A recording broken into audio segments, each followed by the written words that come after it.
Hello and welcome to another Video Games to the Max. This is episode 127, if you count all the versions of this podcast, and we are the official Foreign Game Zone podcast as well. I'm your host, Sean Garmer, and with me today, Mr. Mark Morrison. Howdy. So, it's been a little bit, I think closer to like a week and a half. Yeah. How have things been? How's the tooth? Feeling better? Yeah, almost all the sutures are out, so that's good, and I can talk normally again. Yeah, you sound much more comfortable this week than the last one. Yeah. Anything else going on, or? Nope, just playing games like normal. All right. Well, yeah, I mean, basically, I will admit that this podcast got delayed by the bomb that WWE decided to drop on Wednesday morning, and then they wanted me to start writing stuff about it, not 411, the other website that I write for. And then the editor decides to write what I was supposed to write himself, so he basically has me waste my time writing half the thing. So I was like, well, screw that. You have now got me in the mood where I do not even want to write anything else about it. So How hard is it to rate? They're gonna screw it up again. yeah, I guess it's not that hard to write that, but I mean, as somebody that doesn't want to be upset about, watching a show and it not being good some more, you hope for the better. See, the only way this is gonna work is traditionally, I think it's Raw has always been like the red color, and SmackDown's always been blue. Yeah. The only way it's gonna work is on the day of the brand extension. If Roman Reigns gets inside of a weird-looking machine, some pyro goes off, and the machine somehow splits him into two different Romans, just like Superman, the red version and the blue version. So then there can be twice the Romans on each show, and that will get over double. Also, he has to be body painted for every time he's on there. God. I can only imagine the people just getting so mad about that happening. But he's the biggest superstar they have right now. Yeah, even bigger than John Cena, But, anyway, going into video game talk, you did get to start playing. Technically, you're embargoed for a few more days, but the Odin Sphere Loof something? Don't even try. I'm calling it Odin Sphere HD, honestly. That's what I would call it too. Much easier to write that out than say it. I guess it'd be like Life Browser. Yeah, that's what I was gonna say. I'll go with that. Yeah, I can't review it, but I guess my impressions are that it's a good game. I haven't played that much of the original Odin Sphere. They take some slight liberties, like the map is fixed. Combat is obviously better because it's not slowed down at all, except for in like very few spots that I won't hold it against it too much. And yeah, if you like the Odin Sphere, it's more of that, or it's on like a modern console. Yeah, I mean, I have the original, or I had the original PlayStation 2. I have it on my PS3 through the PSN. It's a very, if you never played it, it's a very pretty game. Especially the PS2.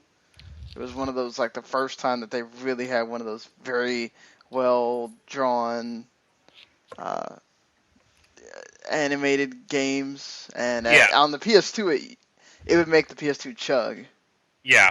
I actually have a PS2 version, so I could actually load that up sometime just to kind of compare and contrast for like an hour, Like, I remember if you would get a lot of characters on screen, it would start, the frame rate would start messing up and whatever, but Um, I know you can't talk about a lot about it. Did they add anything? I honestly have no clue. They say that. Well, I think they added some stuff in combat. Um, like there's, I don't know if there's a whole skill tree before or not. There might have been. I'm not quite sure. The combat feels a lot more fluid in this game than like in the last one. Right. Um, yeah, I think they may have added like one extra character in the. Does your original Odin Sphere had 5 characters to play as, Right. and like sequentially, and then 2 extra like epilogue chapters or like missions to play, and I think they added like one more of those. I'm not quite sure. Uh, I can tell you right now, I'm probably not going to beat this game before I review it, because that's going to require at least 35 to 40 hours, and Oh, that's not. so it doesn't. I never actually gotten to finish. So it doesn't. It's a continuous story with all the characters. It doesn't have like each character ends their story. No, it does, but then a new story opens up. So Ah. you'll want to see what goes on in that, and I can, if you like the gameplay and stuff, I can respect it, but no. I already beat one story, and that's fine. Like, I could review the game pretty much based on that if I really wanted to, but I at least want to open up like 1 or 2 other characters to see like how the gameplay changes, because everyone has different weapons, so that can actually matter in this game. Ah. But if not, I can always look at game facts for the old version and see. Right. Yeah. Exactly. That is the thing that helps when um you have a game that has a previous version. You can go back and look it through that. But yeah. So anything else besides Odin Sphere? Uh, I bought Journey in a very stupid way over like the last weekend, which infuriated me. And I beat Uncharted 4, and I've been breaking that ever since. Ah. Okay. Well, there you go. If you ask me about either one, and I will tell you a story. Well, go ahead. What is your story? Journey was on sale last week on the PS3, not on the PS4. So on the PS4 it was still $15, but on the PS3 it was like 6 or 7, maybe 8. But the game is cross-buy and cross-play. So I had to buy it on the PS3 to get the sale price, and then I downloaded it on the PS4, which is a really dumb thing. Convoluted. Yes. I haven't beat it, but I've enjoyed it so far. It's a very pretty game. Even like just slightly up-res from like the PS3, but it looks like phenomenal. I was ironically playing that as I was watching that Preacher pilot episode, so those 2 things worked out well. Gary was telling me about how he really enjoyed that Preacher pilot. I watched it again just a few hours ago with my neighbor, and he liked it a lot, so it's good. So people who don't understand what Preacher is, but they're seeing that on AMC, maybe they watch AMC for something else. What is Preacher about? A southern preacher who's, I guess, has kind of violent impulses, but he manages to control them. He's hooked up with his ex-girlfriend and an Irish vampire, and they haven't named it yet, but a cosmic force called Genesis is inside of him, or it gets inside of him, and with it he can control people by speaking. Oh, wow. That's pretty, So, like the first episode, it's a bit of a spoiler, but in the first episode, he tells someone to open his heart, and the guy literally cuts his heart out. Oh, wow. Yeah, so it's a family-friendly show. So would you say it did the first episode does it justice for now? Oh yeah, it's going to divulge greatly from the comic, as it is. I mean, because the comic is much more of like a uh, road movie type of comic. Like they're on the road constantly, and this one seems like it's going to be a lot more focused in the town. And some characters are already different. Like the sheriff isn't much of an asshole as he is in the comic than in the show. So we'll see. Yeah, I heard. It's much better than The Walking Dead, though. I can tell you that right now. Oh, there you go. You heard it first here, Marks. It's better than The Walking Dead. Uh, do you? I've heard that it's what they do in the comics cannot even be done on TV. Well, that's where they're So divulging, but yeah, I mean, they can get around. Like they can. It's still a very violent TV show. There's not much. There's like one like quasi nudity shot, but not really. I mean, they can always get around it if they just try hard enough, or they just come up with something new. Like, it doesn't need to follow the exact scripture, pun intended, of the comic. It's just, it takes this basic framework and they can make something new and possibly better. yeah. I mean that's what they were Walking Dead. Not everything. The comic is a base, but it doesn't mean that they can't divulge from it if they want to. Yeah. You know. So Oh, yeah. and the way I've been breaking Uncharted 4 is there's ways to glitch out the trophy system that's been a lot of fun. And they're not trying to fix that at all. They've been trying, but you can always downgrade the game files. So Ah. Well, I got most of them. Like I got completed the game without in under 6 hours, completed on the hardest difficulty, stuff like that.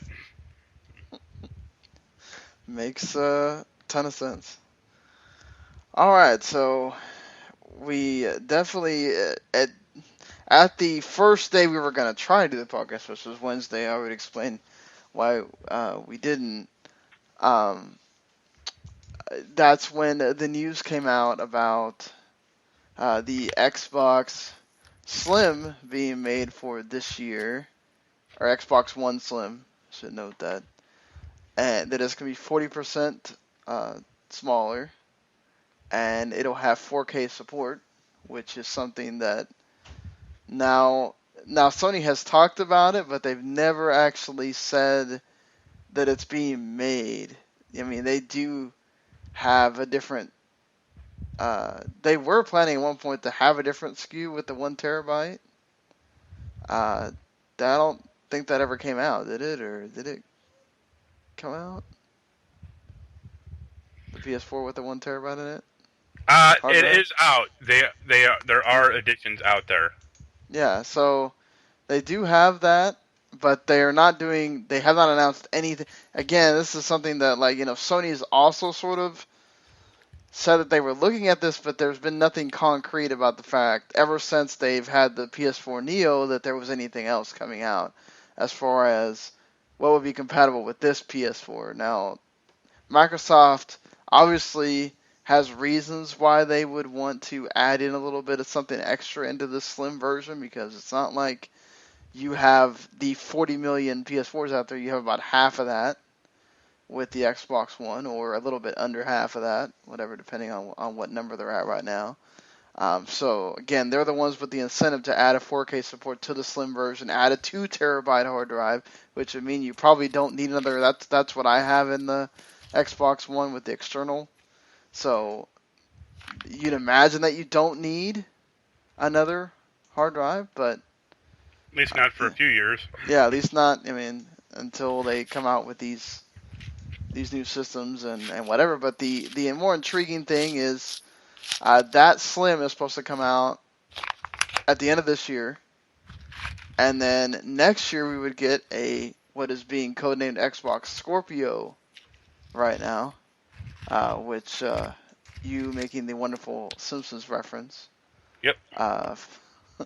Hank Scorpio won you 4PC this week, but so this supposedly this Scorpio is supposed to be maybe 4 times more powerful than the Xbox One. I guess that would mean it's 2 times more powerful than the current PS4, or possibly 2 times more powerful than um, the what could be the PS4 NEO or whatever. They're saying that it's supposed to be more powerful than the NEO even.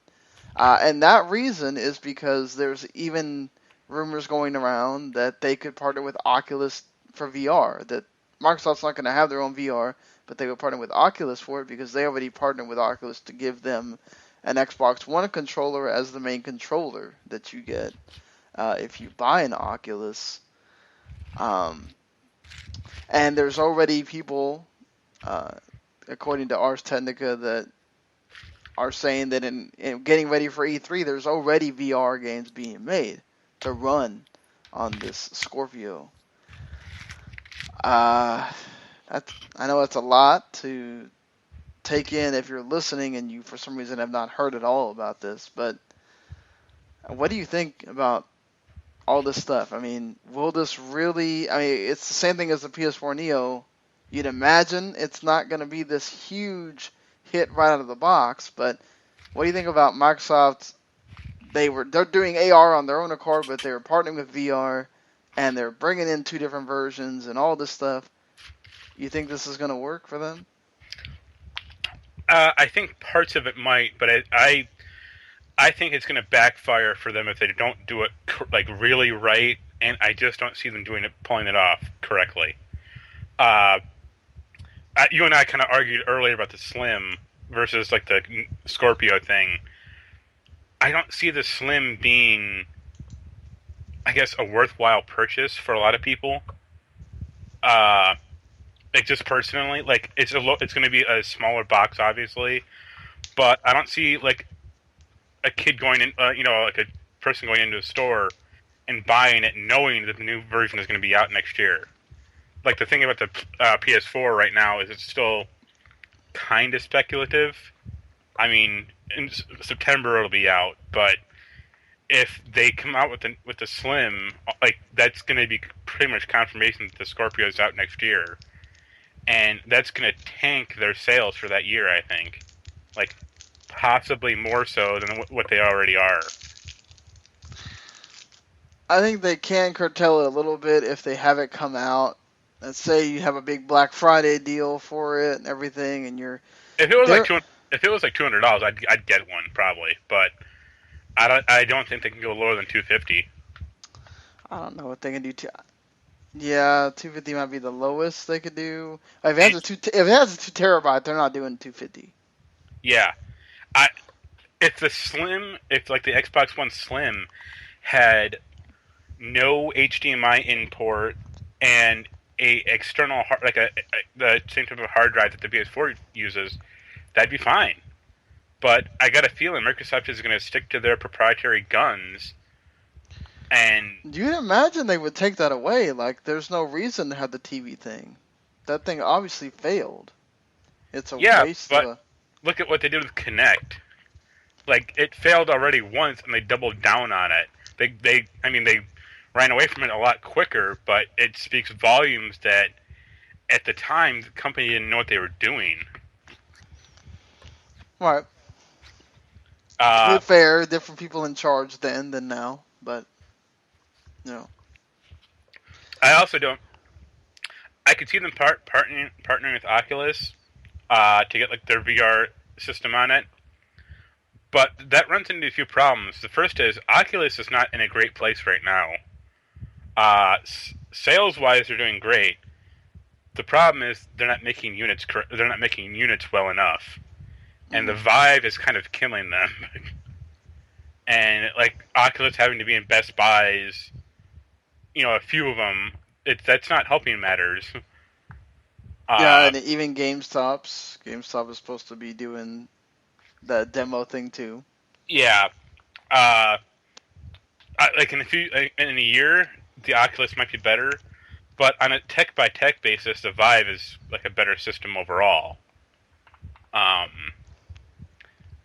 also like, even if the Scorpio is more powerful than the PS4 NEO, I just don't see Microsoft making up that much amount of ground this generation. Like I got a feeling people are already kind of locked in. Like unless it was like, here's 40 new games on this Scorpio thing that you won't be able to play anywhere else, so they're all amazing. That's one thing, but a lot of Microsoft exclusive games this cycle have not caught on that well. Agree. Like Halo 5 did, obviously. I mean, it's Halo. Mm-hmm. Certain other games kind of did, like Sunset Overdrive, uh, Dead Rising 3, kind of. Haven't heard anything about. I've heard Quantum Break is great critically. I've not heard people just going, "Oh man, I'm playing the crap out of Quantum Break." You know. Yeah, that kind of. I mean, I like Remedy a lot, but I got a feeling that game kind of fizzled, in kind of some bad ways. And their other first-party stuff isn't. It's just too. Yeah, Tomb Raider did well. But, yeah, you know. but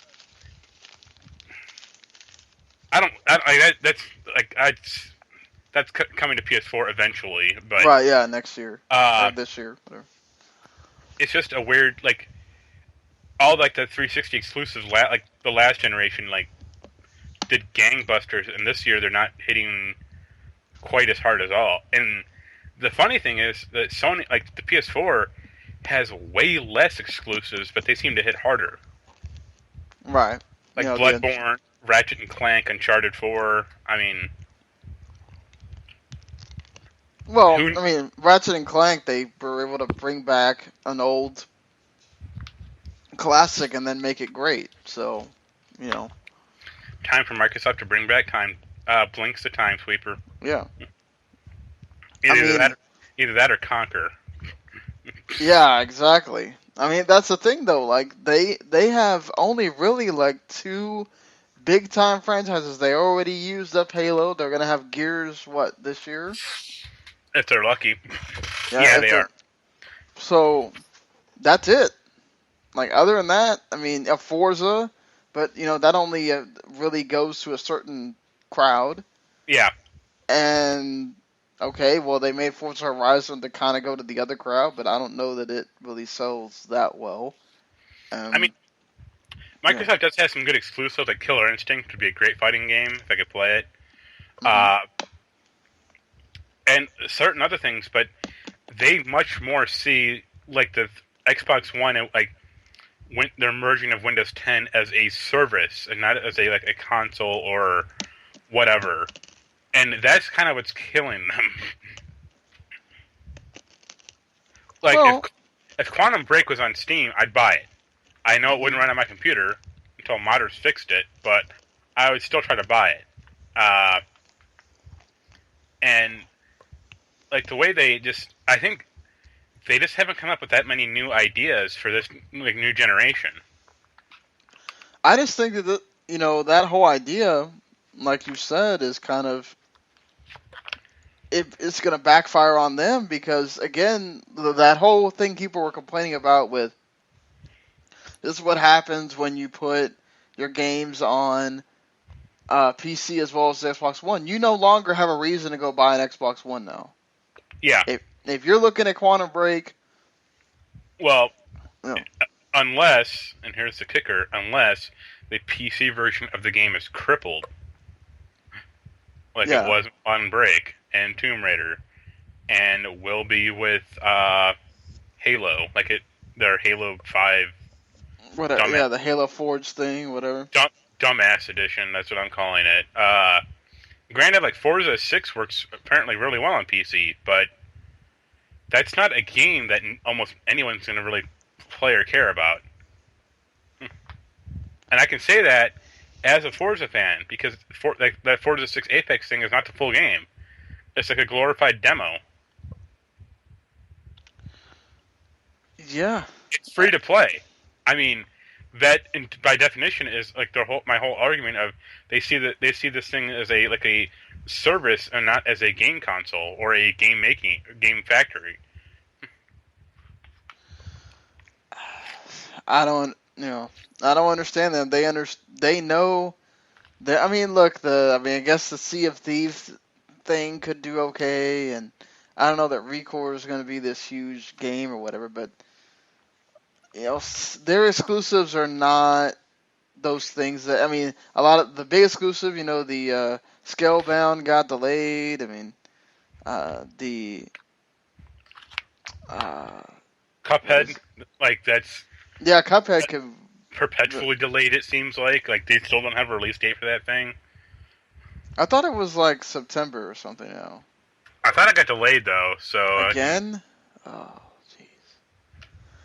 You know how long people have been waiting for that game? That might be the one indie game that like everybody's just dying to play. And yeah, it says 2016, but it says also PC and Xbox One. But if it's only Windows 10, no, thank you. yeah, well, how that's gonna work. Yeah, But I mean, that's the thing. I mean, Microsoft's kind of got themselves in this hole, and I don't have a problem with them going all out trying to fix it. I mean, they're trying to do what they can okay, let's take advantage of this year. You're right in that, yes, the reason people aren't buying that console is not because it's not 40% smaller. yeah, But that big hard drive could entice some people. It's probably the same people that have the 4K TVs that really care about that. Like, I don't see the kids going, "Oh my God, I had 2 terabyte hard drive. I want to buy that." Like, that's not what they're buying it for. But I don't know. If you have a PS4, you really don't have another reason right now to go buy an Xbox One. yeah. And that's the big problem, is that at least the thing that helped Sony in that latter half of the generation last time, where they could actually catch up, and I think at one point they ended up surpassing the 360 by the time the new consoles were about to come out, was that they kept having all these exclusives come out that everybody wanted to play. And right now, Xbox One doesn't have that. And then you're partitioning off your audience with the PC crowd and whatever, and not making them go buy an Xbox One or anything like that. So yeah, it's just, and this is really gonna have to blow the doors off. Now I think that where they can grab people is if this Oculus thing works and you go, hey, we've got the best VR thing out there with the biggest library. It's included in the box, and they sell it for whatever they're going to sell it for, which I don't think you can do more than $500, or people are going to go nope. And Well, the Rift is already 600. they're going to have to take some kind of loss. They cannot sell that thing for $1,000. People aren't buying that.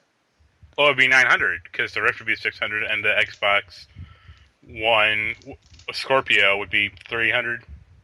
I would think. I'd imagine they would take a cut on the Oculus. I'd imagine maybe like 800 or something like that is what you would do. I just think you get into that $900 $1,000 range, and but also you're not being able to run that to its full potential because it's still not a PC. Yeah. So would they, because you're getting a lower quality Oculus, would you then not have to pay as much for it? Well, unless it was cross-compatible. I mean, that's something they could do. Well, them and the PC is possible. Yeah, but Oculus is owned by Facebook, so that's another kind of how much do they want to cede control to Microsoft on that front? And I don't see them doing that. Well, it's not going to be in the box. No, it's going to be a power cord or a power box. It's going to, power that thing. Like I could envision like Sony actually putting the VR thing in the box. Well, that's what they're supposed to do with the Neo. Is it's supposed to be in the box.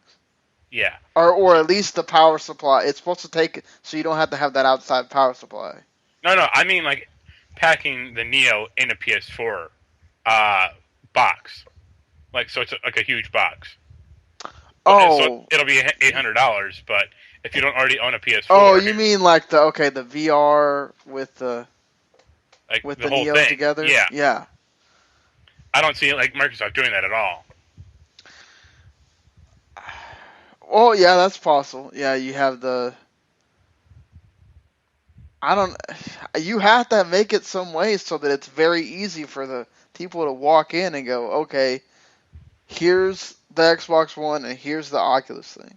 Like if you have the Oculus on the other side of the store, like that's gonna be really difficult for people to go, oh, here's that other thing that'll make it to where I can play VR with it. Like, They'll yeah, keep the Connect Power connector, and they'll just release like a little adapter so you can plug in the Oculus into that thing.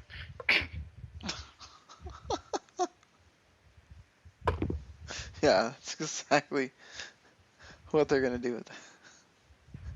Uh, I mean, yeah, I think that's their only shot. Their only shot is the Oculus thing takes off with it being on the Xbox One. It becomes the place for VR that has the best library, whatever. Now, obviously, PSVR is not going to be a slouch.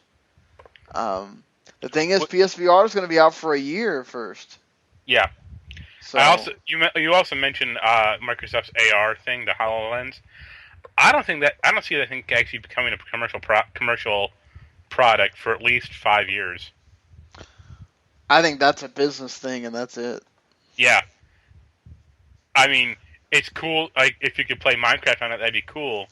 But that thing is probably if they try to release a commercial model for it, at least $1,000. Right.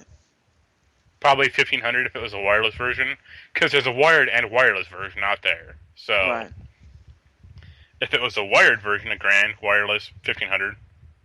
It's like, okay, that's double. That would be triple the price of a PSVR, the Neo. What are people gonna buy? Yeah, I don't. And then there's nothing really you can do with it unless you're gonna develop your own stuff for it, or you're gonna use it for, applications or whatever. Because there's really nothing on it. Well, you can play Conquer on that thing. I mean, like, there's nothing to do there. So we'll have to see at E3 what gets announced, what they tell everybody, and what the prices are for these things. We already know what the price is for the PSVR and everything, but does Microsoft make some kind of deal?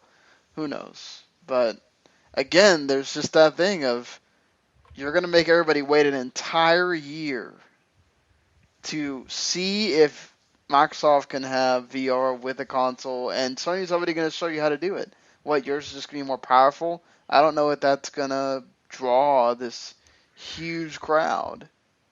It would be hysterical if Microsoft said, like, we're packing, where the deal is going to be for this year for the Rift. Like, that would actually cause people to laugh in the auditorium they had the conference in. Because you already cannot find an Oculus Rift to buy. So if they added that extra constraint or that extra thing onto it, it'd be like way more impossible. It'd be hysterical. You don't think they'll fix it by the holiday season to have these mass produced by then? Oh God, no! If anything, it's going to get worse. It'll get better for till September, but then that's when everyone's going to start shopping for Christmas crap. So it's going to dry right back up. Right. Yeah, Microsoft will partner with Samsung to get the Gear VR out to everyone. Yeah, exactly. That's exactly what they're going to be doing. They have revealed the Xbox Games for Gold for June, which is coming up here in a few days. From June 1st to the 15th, Super Meat Boy on the 360. Not that hasn't been, I know for sure that's been free on the PS3, if not the PS4 as well. And XCOM Enemy Unknown for the 360, that's already been free on other systems as well. Xbox One Goat Simulator. So if you ever wanted to play that, you can. Not really. Yeah, me neither. This game I might actually really want to play because it being free, much more interested in actually playing it than when I had to pay $60 for it. The Crew, June 16th to July 15th. Perfect game for okay, all your friends download this game for free, and now you guys can play. I, Um, li- I literally bought that game last weekend on the PC. oh, sorry. No, I got a good deal on it. I bought it for $10, Oh, that's not bad at all. and I bought the game and the season pass for $10. Wow. Uh, good job on that. I know I'll never play it, so Uh, I also bought Killzone because on that from that Journey sale also, and I'll never play that either. Shadowfall. Yeah, I thought about it, but I've never played the other Killzone games. It never really was an interest thing for me. So, eh. I play first-person shooters primarily for the story, and I know that Killzone has none, so great. Oh, that's always a great thing when you play it for something and then it's not there. Like Battlefield. Yeah, we'll find out if Battlefield 1 will have that story that, we're all waiting on. Apparently, they had to sell it to themselves that Battlefield 1 could actually be fun. So, I wonder if that tells you something. Yeah. Speaking of not waiting, or we'll be waiting a little bit longer, No Man's Sky been delayed again, I want to say, right? Only the fourth or fifth time. Yeah, this is only the fourth or fifth time. Now it's August 9th, 10th, and 12th, depending on where you live. August 9th in North America, 10th in Europe, and UK gets it the 12th. Well, I know you're really into this, waiting for this game to come out, so it's only a little bit less than 2 months, so not too bad. But. So, I mean, a delay of 2 months is not a big deal to me, honestly. Like, games like that get delayed all the time. I mean, a small delay is fine. If it was delayed like a year, that'd be a problem. That'd be a huge warning sign. Honestly. But did you see what happened to the reporter who broke the story? Yeah, people started hating on him, right? No, they started sending him death threats, and it's like, what? What? Oh my god! and it's like, first off, I mean, today proved he was right, and second of all, why? Like, it's not like he's the one causing the delay.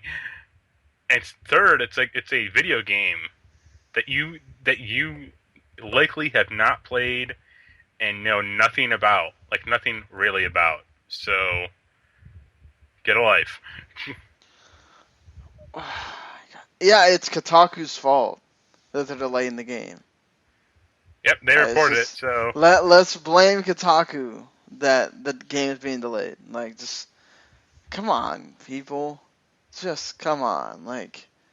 Do you guys not have lives at all? You're waiting for the. I know you're less than a month away. You're excited and everything, but what does he have anything to do with the fact that Sean Murray decided, hey, hold on, let's make sure we do this right. Let's get another month and a half delay or whatever.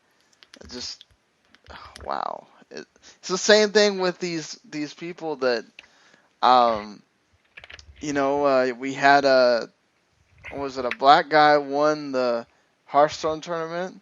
yeah, And on Twitch, people decided that they wanted to start being racist. So now Blizzard is going to make a anti-racism program with Twitch. It's just, wait, God, why does it matter what somebody looks like who won? Shouldn't it be cool that he beat all these other people and won?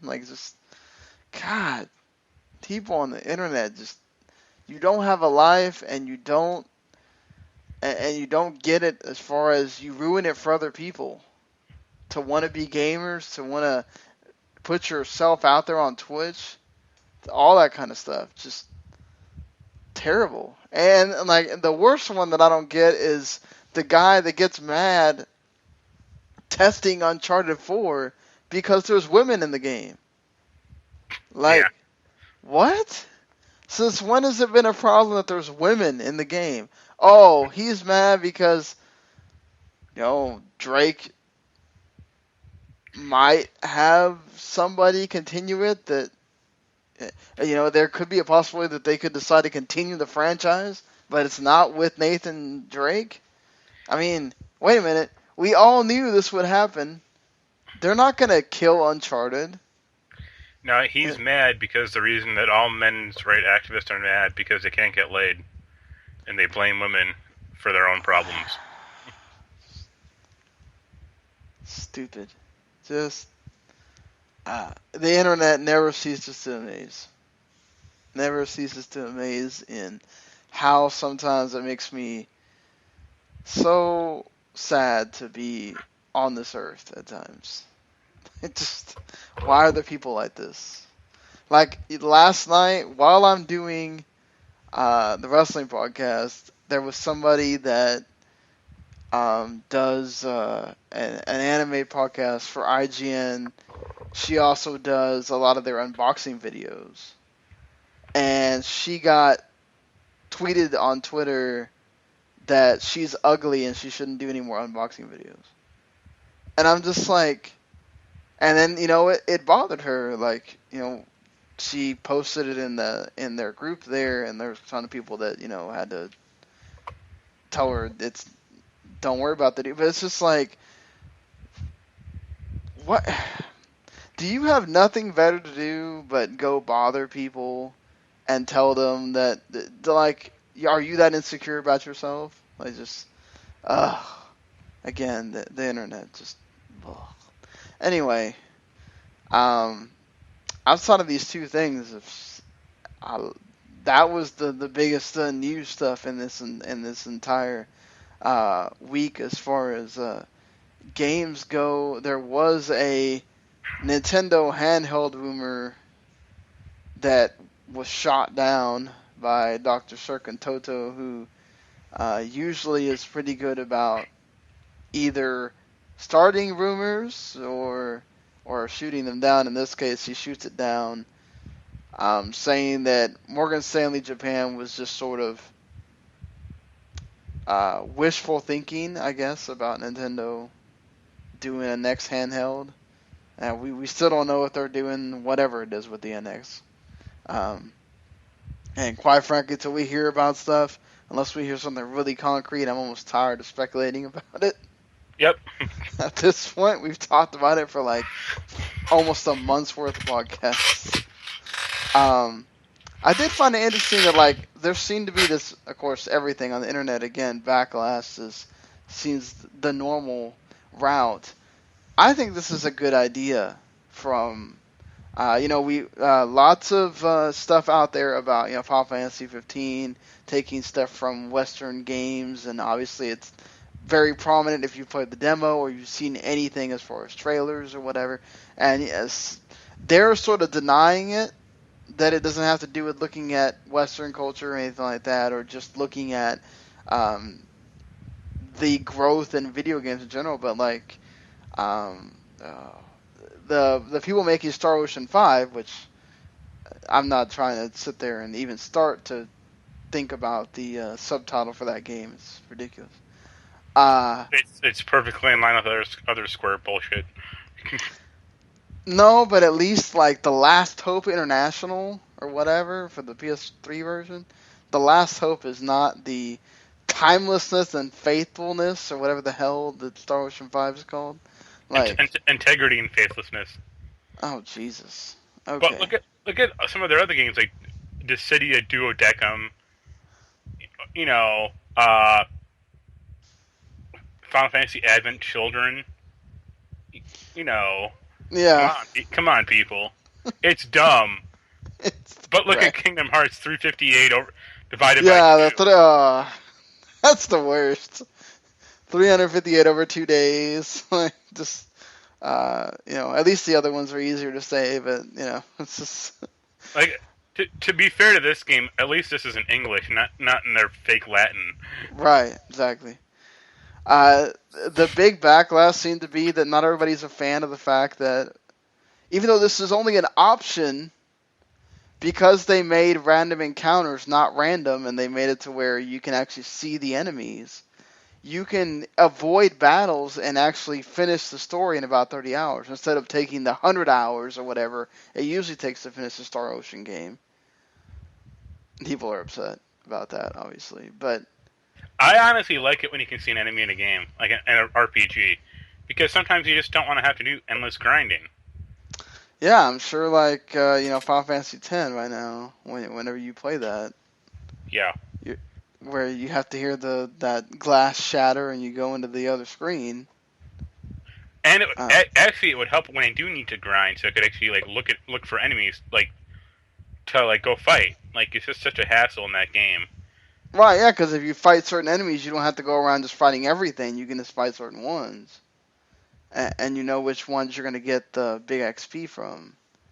Uh, I think it's a good idea. I think always trying to make a game where you have the ability to decide whether you want to take 30 hours with it or you want to take 100 hours with it, is never a bad thing, because as I can attest to, as Mark can attest to, as any adult can attest to, with a job, whether you have a job or whether you have other things that take up your time, kids or whatever, or you have both, you don't have as much time as you think you do, or you used to do when you were in college, when you were a kid, to play games. And if you want to play these RPGs that are normally long, any way you can find to make it shorter for yourself and still enjoy it is always better than, oh man, I can only play these Telltale games because they're short, or Yeah. whatever. Or I can only play these FPS games because they have a short story or whatever. It's like you want to be able to play any game that's out there,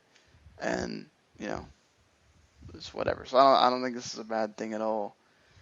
Um, Apparently, with the Disney not making their own games anymore, Ron Gilbert says that he wants Maniac Mansion and Monkey Island back, and that he will pay real money for it.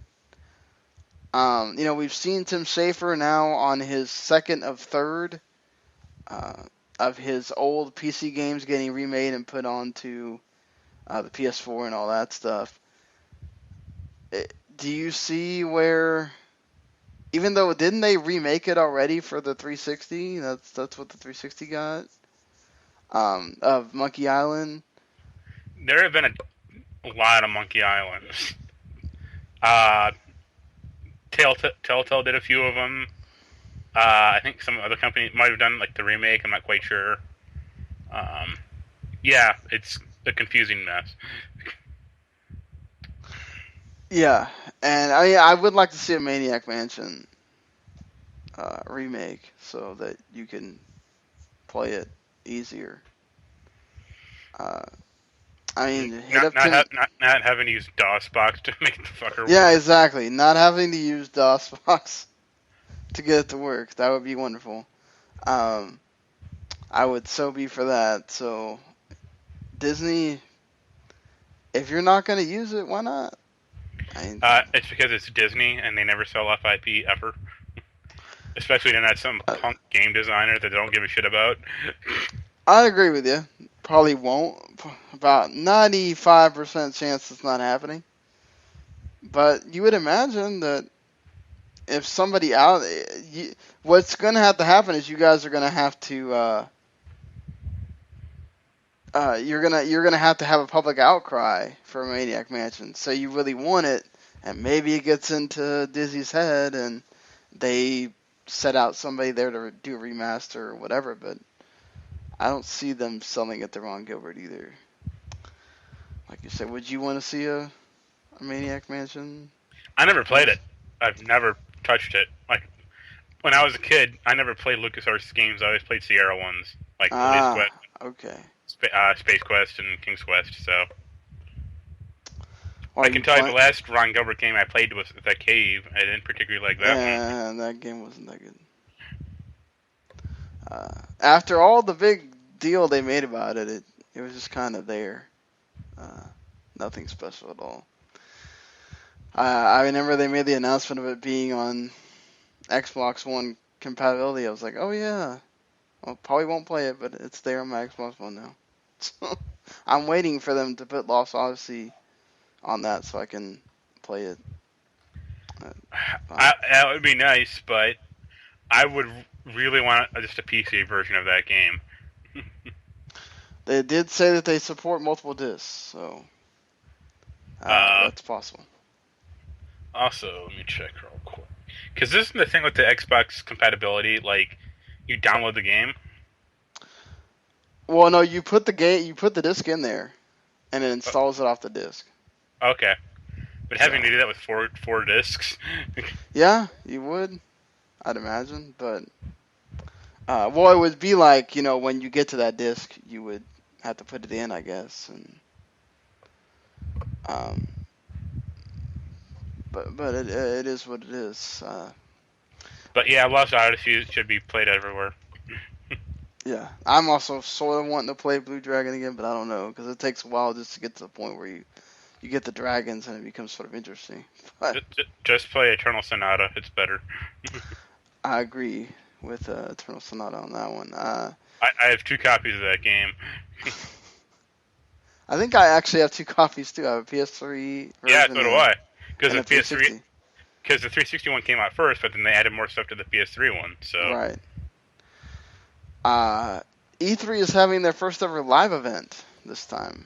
Going to be like an outside thing, or in the LA Live complex. So I guess that fans who can't go to the LA Convention Center, you can play some of the games that the media are getting to play, and it'll have live entertainment and all this stuff. I mean, good thing, right? To be able to have people go there. Yeah, I'm sure in that sweltering 100 degree heat. Yes, or just having to deal with the traffic, all that. I mean, I don't think this is something you really need to go out of your way. Like, if you don't live in that area, don't, go out of your way to, make sure you go to this. It's not going to be like the other events, I think, that you need to make sure you get to, or whatever. Yeah. But I guess have fun with it if you do go Titanfall. There's a leak that it could release in October, and they've included the grappling hook now. So does that make it better in your view? No, because they still haven't talked about a story. That's all I care about right now. Is give me that story, EA. Unless the grappling hook is a literal item, a weapon, or a hook that can fire into anything and attach to anything, that's cool. But I had a feeling it's going to be very specific pre-programmed points on a building or in the environment that you can glide to or shoot to, and that's it. And that's bad. Well, hopefully it's more than what you're saying, but would not be surprised. Yeah, that's kind of like Assassin's Creed. Well, Syndicate did it pretty well actually, but a lot of games have grappling hooks in it, and it's I can attach to one point in this thing, and that's it, in this entire level. Or yeah, right.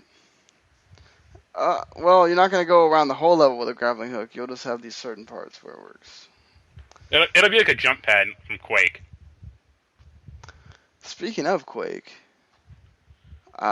with Doom doing so well, or at least critically, do you think that they'll remake Quake, or they'll bring back Quake at all? I mean, that's what people want. The other big ones that people seem to be ranting about are Hexen and Heretic. Did people really play Hexen that much? I swear. No. It was like this 64 game people played as a joke. Yeah. I say to all that noise, fuck that, and I want a Commander Keen reboot. Time to bring back Commander Keen. What is that? I have no idea about. So. Commander Keen is a platformer on DOS. Okay, well. Yeah. It's I mean, it's 26 years old now, so looking back on it, but it's kind of cool because you have like an outside overworld that's top down, and you have to find spaceship parts, and then you go into these levels, and those are 2D. Okay. But thinking on the PC at the time, that's pretty impressive. Yeah, that is. I mean, yeah, imagine what they could do if they remastered it with today's stuff. That'd be pretty amazing. I was never a big Quake person, so I mean, I think it would be cool to get to have that. Uh, I'm only a fan if they bring back the Dragon Ball Z conversion mod that some guy did for Quake 3 Arena. That was pretty cool. Who knows? They're trying to put mods into the console, so maybe. Probably a long shot, but except in Doom. except in Doom. I mean, Bethesda has to have some big thing to announce that we haven't heard about at all. But normally they don't announce things unless they really know when it's going to come out or whatever. But there could be that surprise, I guess. Instead of Snap Map, it'll be Snap Mod. Exactly. Just snap the mod there, and we'll get it going. So you were telling me that there's something bogus already going on with this Batman Return to Arkham that's officially been announced, $50. Yeah, some guy posted a video that showed the PC version compared to the new one, and the PC version looking dramatically better. Wow. Like, one of the shots was like, you played Arkham City, right? Mm-hmm, yeah. There's a shot, like, I want to say it's when he like Bruce Wayne is captured by Hugo Strange, like right at the very beginning. The camera pans into Hugo's face, and you see Bruce's reflection in Hugo's glasses. Right. And the PC version had that, and I think the 360 version had it also. And this HD version thing does not. Wow. The colors are screwed up. Batman's costume, in one shot, like yellow for some reason. Well, this isn't finished. Well, I don't know. I mean, they're supposed to release in, 2 months? If it's not finished, they shouldn't have released that trailer then. I mean, they should have said, like, yo, it's coming out in 2 months. They don't need to release, like, a trailer that people, like, meticulously picked over and noticed all the glaring problems of it. Right. Well, just normal people see those problems, though. That's the thing. I think that series is big enough that people probably will. I mean, this is also like how much of an upgrade can they really do? Like that's kind of the other problem. Well, supposedly they're doing Unreal 4, which they were never Unreal 4 for anything in those games. Which, I mean, again, we've seen this before. We've seen it with Final Fantasy X. We've seen it with other games where you go from PS3 to PS4. It's not this huge change.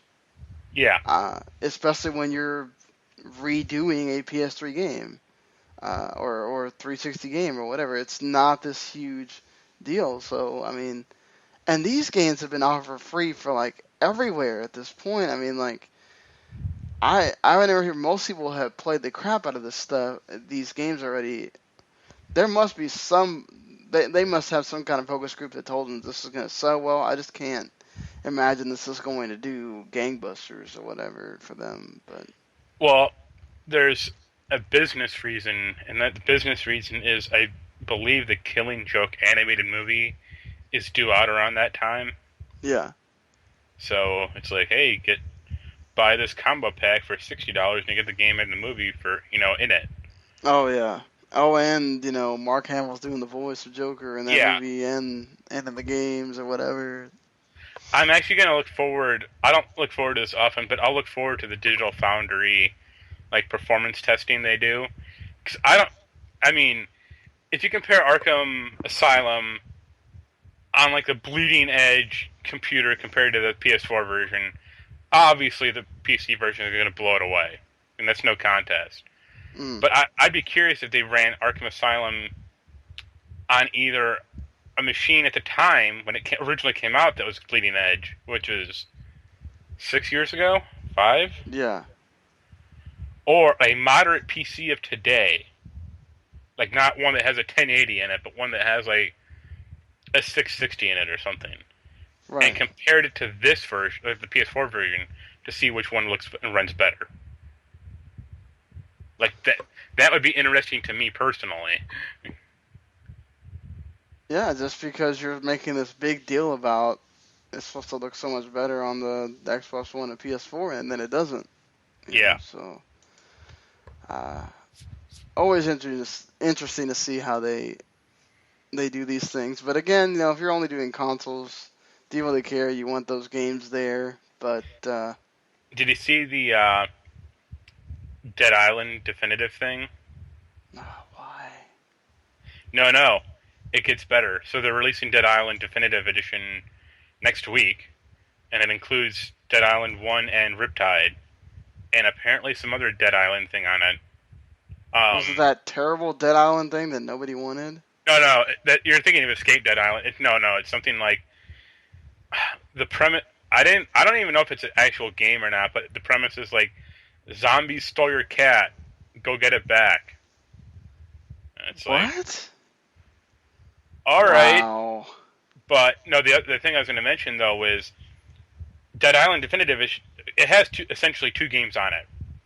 The Xbox One version has both games on the disc.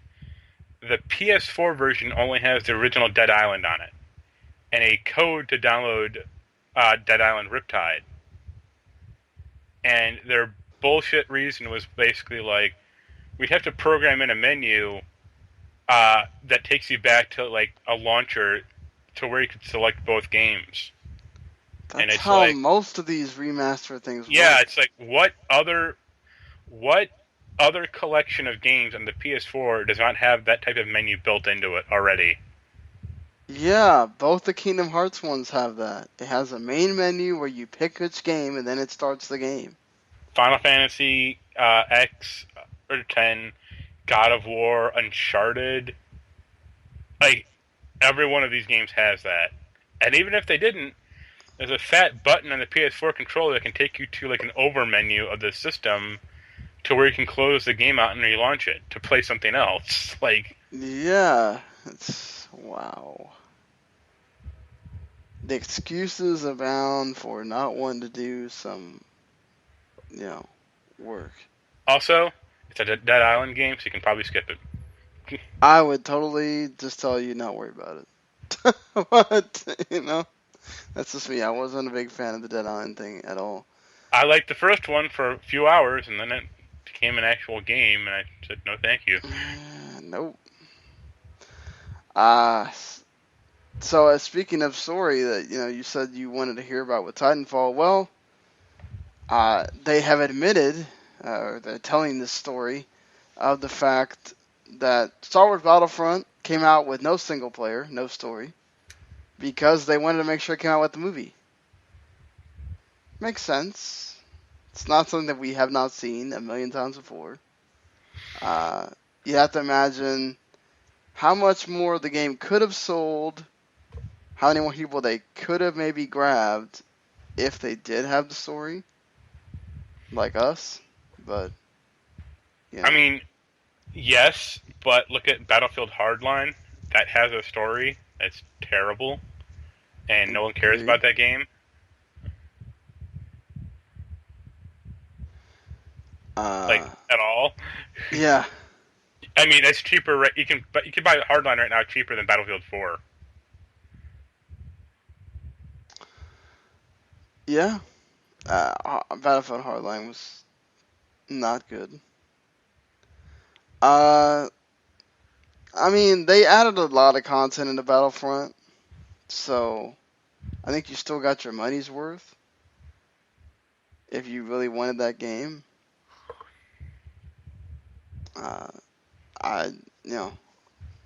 Maybe they'll add a story now for this next one. The entire story will be Star Wars from Jabba's perspective. That's what everybody's been waiting to play. apparently it's sort of already been a rumor that to be set with the other, the next movie, episode 8 or whatever. So don't know if it's gonna have something to do with that or not. But, I mean, you and I are joking or kind of talking about Battlefield, or it's Battlefield, right? yes, but Okay, I get that and Battlefront confused. Battlefield not having a story, but look at the levels in that game. It's Hoth, it's Tatooine.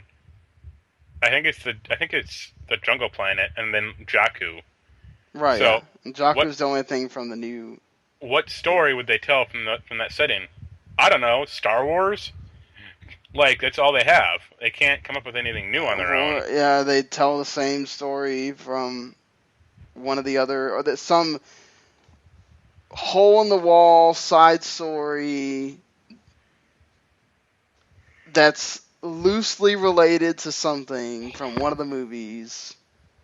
It'll Like, it'll oh, what's his name? It'll be all from Wedge Antilles' yeah, perspective. Which, if right. that was the case, I'd be interested in it.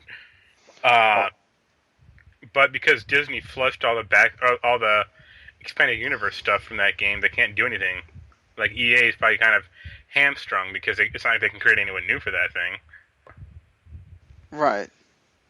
Uh, I want them to have a story. I want to be into that. Battlefront's not a bad game at all, obviously. Um, it did get mixed reviews. Just the thing is, if you're not a big multiplayer person, it gets old after a while. You know, so it is what it is. I think these games should have stories, even if it's like the Call of Duty one where it's just there to be one. Still good to have those. I think. Skylanders now has a card game called Battlecast, which I saw them unboxing cards. They look kind of cool.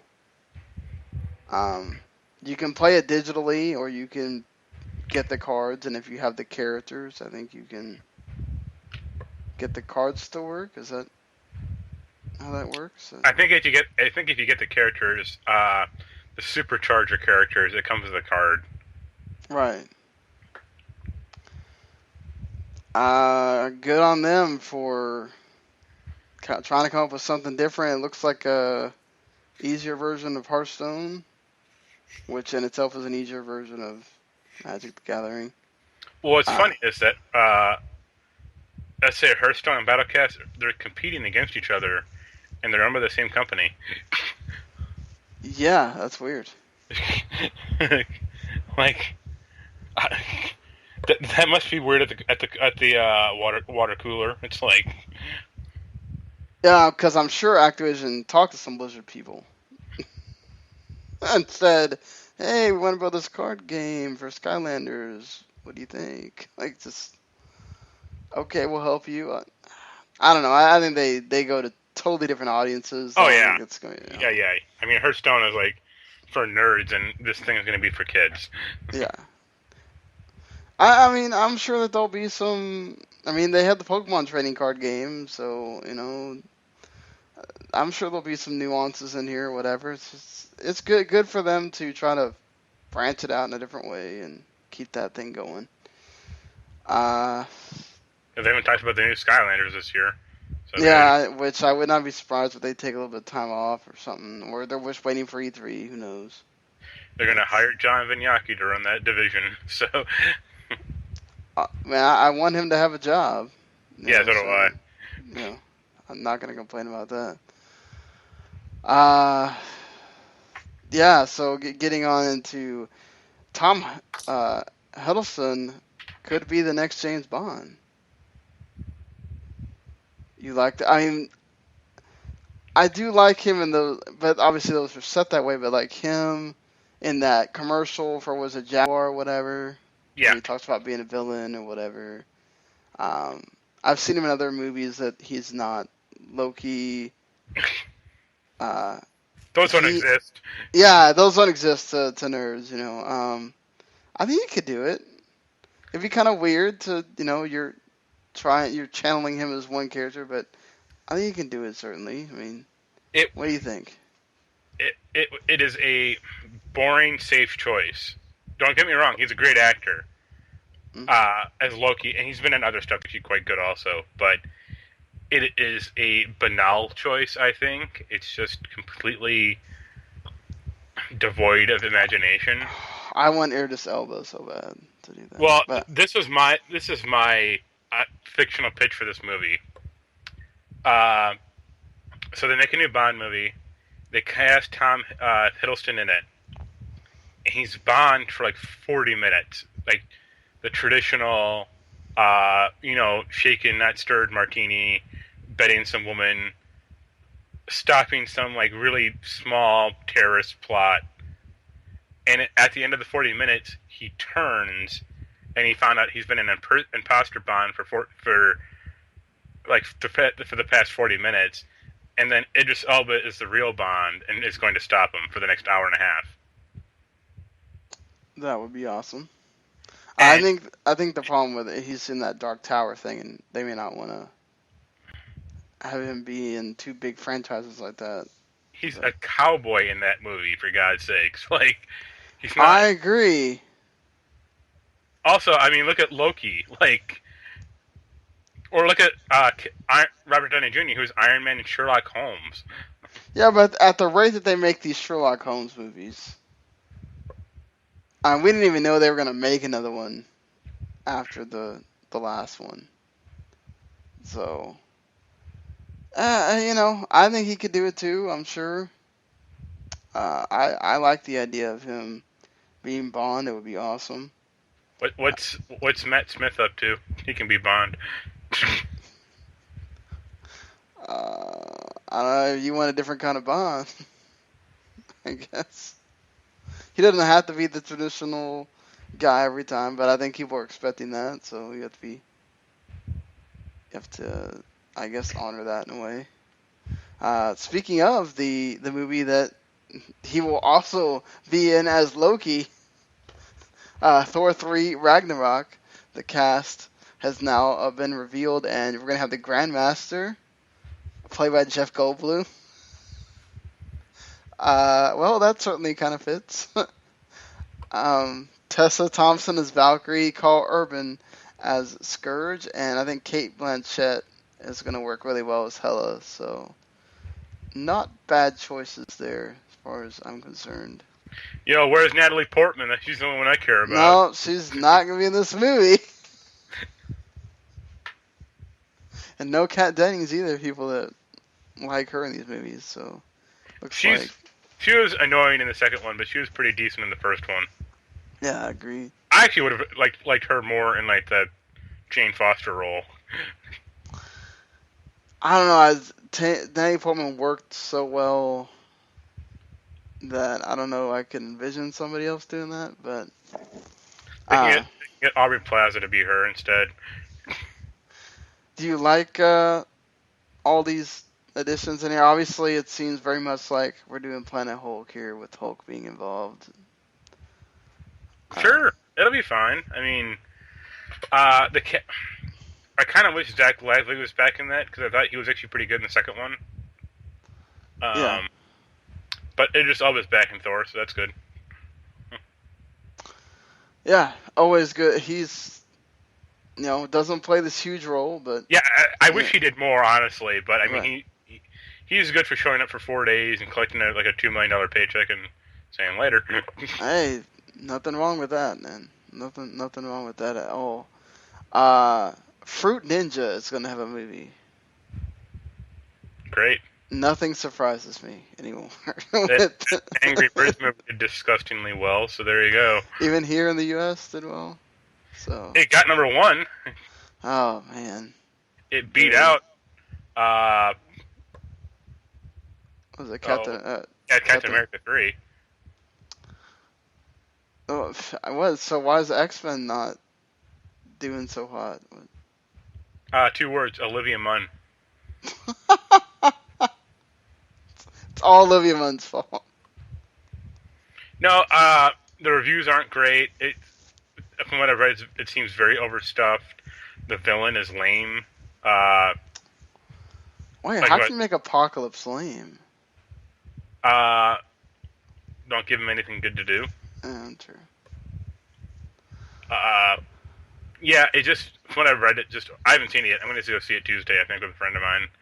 It's just too overstuffed with new characters, and they don't like. There's no. From what I read, like the trio of those new movies has been Mystique, Magneto, and Professor Xavier, and the characters barely interact at all in this new film.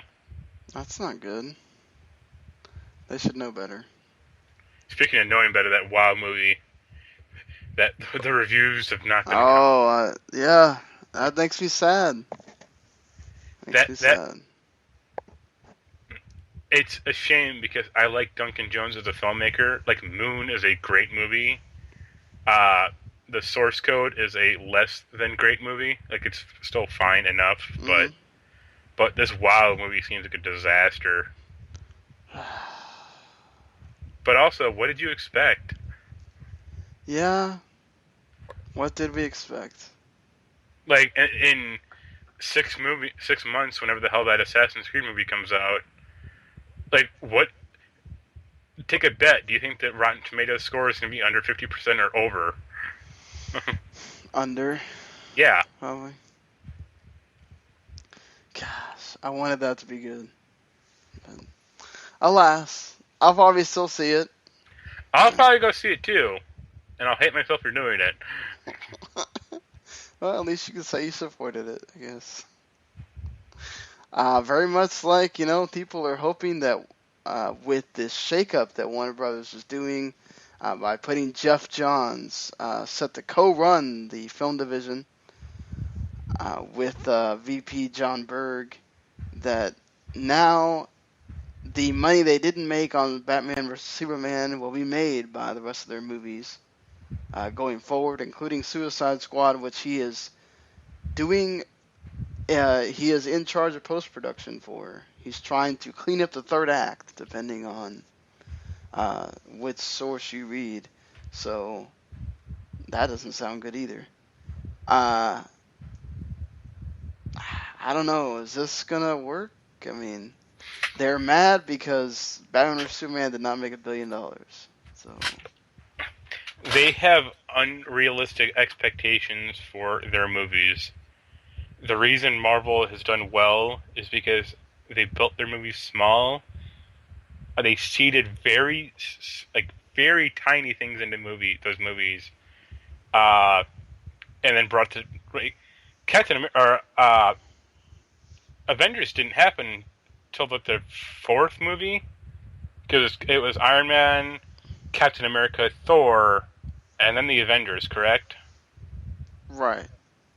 So that was 4 movies into their big tie-in film.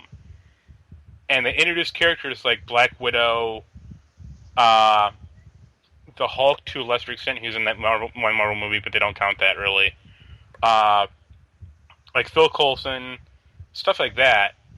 And they had interconnected tissue, but they didn't go whole clock and go, yo, here's a Flash for 10 seconds. Which just essentially teases the audience. Yeah. So, DC is frantically trying to chase Avengers money without actually putting in the work to do it. And they will continue to fail because they also look at the blueprint of Dark Knight and go, well, all of our movies should be like that. And it's like, no, Batman should be like that, and that's it. Yes. It doesn't make any sense. They all need to have their own flavor, That's what makes those Marvel. Yeah, a bunch of those Marvel movies are all kind of similar.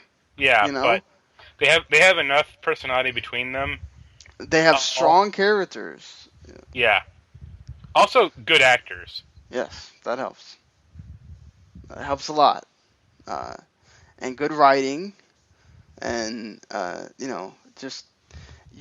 They make you care about those characters. I'll be honest, I didn't know much about Iron Man until I watched all those movies. Then I really wanted to learn more about Iron Man. I mean, Captain America, I knew all of his stuff, so I didn't have to learn much about it, but same thing with like Thor.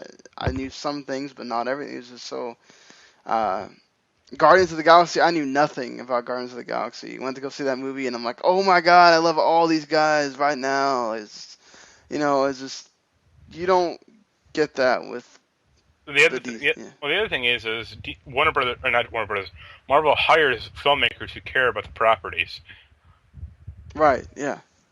Like Zack Snyder doesn't give a shit about Superman or Batman or anything really. Yeah. He just wanted. He wants slow motion and that's it. I mean, he could work with the Watchmen.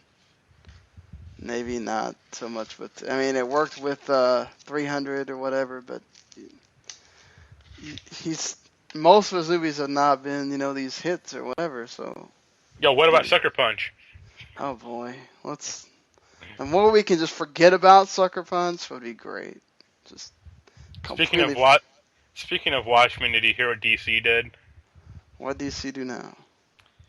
So DC Comics is doing their big comics DC like relaunch event called Rebirth, and I think from what I've gathered, it is precipitated by Dr. Manhattan visiting or creating the DC universe.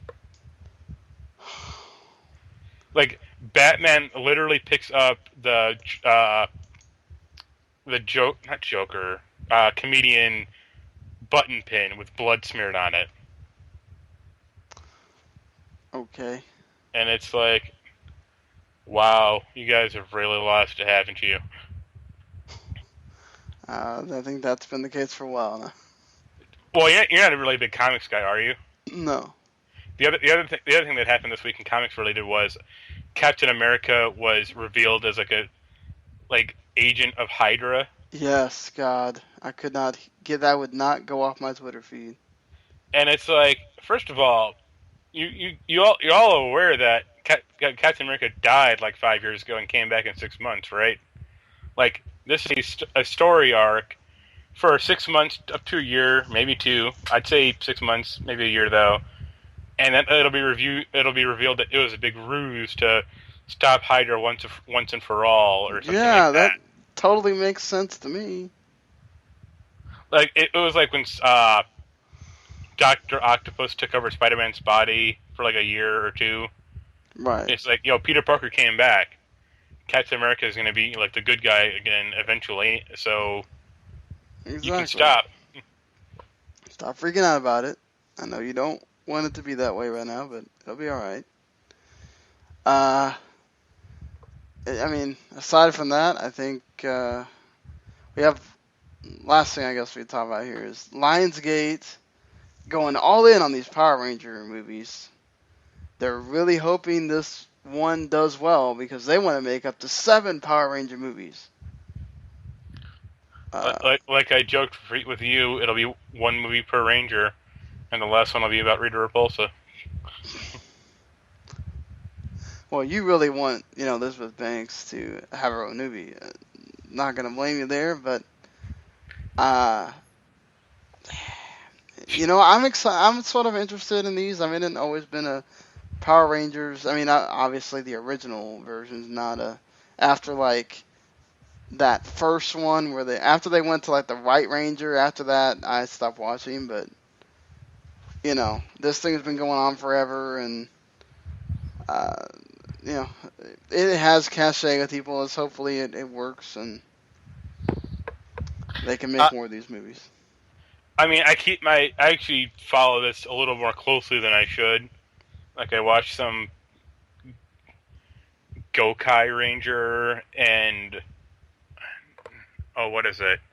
Kamen Rider. Oh, the Kamen Rider, yeah. Crossover clusterfuck on YouTube. That it was in Japanese, but I can only find a version with Spanish subtitles, which made it way more confusing. I bet that's confusing. I would have just been happy with Japanese subtitles, honestly. I guess I'll see the first one. It'll really depend on how it's reviewed. But I see them making 3 of these films, and that's about it. Why do you think they stop at 3? Because everything stops at 3 here. Well, I see the first one, them introducing the Rangers and Rita. I see the second one introducing Tommy, uh, having And him be bad. Zed maybe or something. No, having him be bad for like the entire movie. And then I see like right at the end they break the spell over him, and that's it. And then in the third movie, it's like it'll be a lot more focused on him and like his road to redemption and joining the Rangers to like vanquish Rita for once and for all. Because the thing is, I mean, they could do more obviously after that with Zed and stuff, but let's say these movies take about 2 years to make, give or take. Elizabeth Banks is 42. Like, I don't see her doing these movies until she's 50. Yeah, I mean, maybe if they pay her enough, I guess, but she wouldn't have to wear the makeup to look like Rita at that point, I guess. Well, if you look at the cast of these movies, she is the only name in these movies. Would make sense. So I could see her doing like unless she is like amazing in it, which she might be. I don't know, but they're probably paying her millions of dollars. They are paying the rest of these people thousands of dollars. Right, yeah, because a bunch of unknowns. And they probably have those other actors locked down to the seven film deal, but she's probably like 3 films and that's it. I would imagine they went conservative because there's no guarantee this is going to really do that well. Yeah, it's that's still awesome. a niche of a, product. I mean, it's not this huge thing. I think they make it seem bigger than it really is. But yeah, other than that, not a whole lot of big game releases. Total War, Warhammer came out. TMNT, The Mutants in Manhattan. Hoping that is good. I got bad news for you. It's not? No. It's more Legends of Korra than Transformers, unfortunately. Sucks. I saw a video of it. Mm. Every boss has seven health bars. Wow. Really? What a cop-out. And apparently at the end of the game, or like the last stage, you fight. It's like a boss rush where you have to fight every boss in succession. Those are always the best way to handle those kind of games. Overwatch is apparently amazing. So I'm sure people that are loving it are playing it. So that's neither one of us. So. Neither one of us. I'm still waiting to see if they had not stuck me with an annual fee on this credit card that I had asked for from the word go. I might have actually thought about it. But nope, now I'm $75 in the hole that I gotta pay off first. So, yeah, that's gonna do it for this edition of the podcast. We will be back at some point next week. Who knows what's gonna break then as we get even closer. We'll be in June by the time we get to that, so we'll be, a few weeks away from E3, getting to start talking about previewing it and what's going to be there, what's not going to be there, all that kind of stuff. So, all right. Well, until then, enjoy your games, and we will see you later, everybody. Later.